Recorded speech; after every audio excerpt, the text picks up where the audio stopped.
So yesterday I had a lot of things to get off my head. I was just angry, I was confused, I felt lonely. And I had a lot of things that I just had to think about. So I went out on a walk through my city and I tried something that I saw from a video that I'd never tried before. And it took a bit of courage, you could say, just because it was so strange.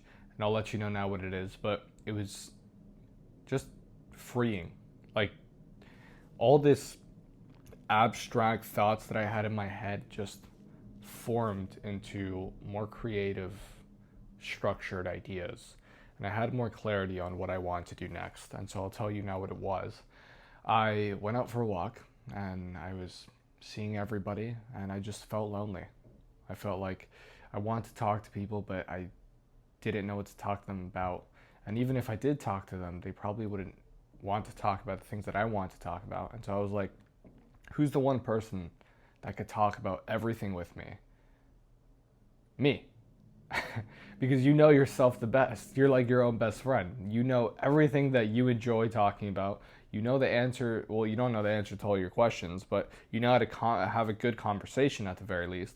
So what I did was I started talking to myself. But I thought maybe I'll look a little weird if I just start talking to myself while I'm walking. So I had the ingenious idea of putting on my headphones to make it look like I was actually talking to somebody on the phone. So that way nobody suspected anything. And sure, yeah, I mean, you could also talk to yourself, but I'm not at that level of social confidence, you could say. I might try it out tonight. But yeah, it was very nice because and I told my friend this, you have to be your own best friend. Nobody else is going to be your best friend for you. And of course, you can have great friends, amazing friends even, but the same way that you talk to a very loved friend, the same way that you treat a very loved friend, the same way that you act towards that person, you have to realize that you need to treat yourself that way. So for example, if your friend makes a mistake, like let's say he relapses on porn or on alcohol or something, a good friend isn't going to be like, you fucking retard, why'd you relapse? This, that, the next. He's going to support him. He's going to be like, hey, listen, you made a mistake, but that's okay because I'm here to support you and you're going to get through this. So why, when you relapse or when you do something, maybe you miss a day at the gym, you speak to yourself like a piece of shit? And in the same way, why don't you talk to yourself about your own ideas, about your own dreams, about your own aspirations? Because really, you're the person who's going to do it. You're the person who needs to have the map, the key, the process.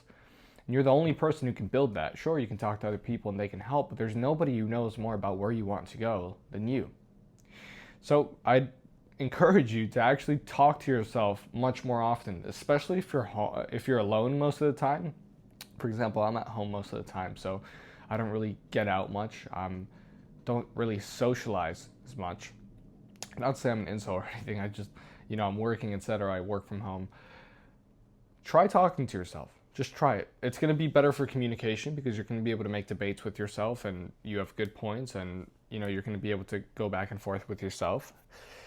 You're going to be able to have clearer ideas because, again, you're the only person who knows exactly what you want. So by saying this out loud and speaking it, you're able to kind of dissect what you're saying rather than containing it in here. Because in here, in your brain, it's almost like Scrabble is the name of the game, or Scrabble, something where you mix all the words and Scrabble.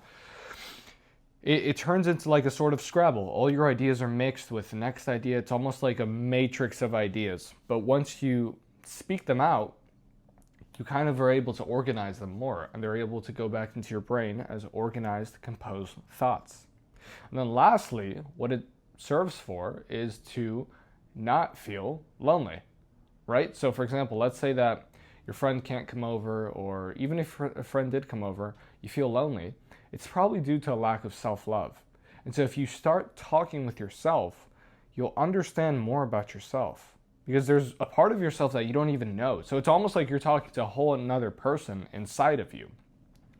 So once you start talking to yourself more, you'll almost form a relationship with yourself, which is where the self-love comes. And I know self-love is super overused by hippie people who like to smoke a blunt and perform orgies and ground for 2 hours a day. I'm not talking about that. I'm talking about the self-love as a core value of yours where you accept who you are and you want to improve out of love, not out of hatred for yourself. And it was something that I was actually listening to yesterday, is that the best way to have discipline is to do it out of a form of self-love, of like, you would tell your friend that's obese, I want you to get in shape because I love you and I want to take care of you.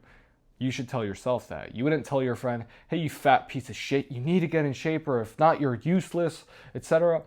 So why would you tell yourself that? And I've tried both personally.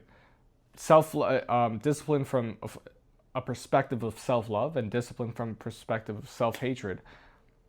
Both might work, but one leaves you more miserable than the other. And it's not self-love, it's self-hatred. It leaves you much more miserable. So yeah, point is, try talking to yourself more often, see where it goes. You'll thank me later.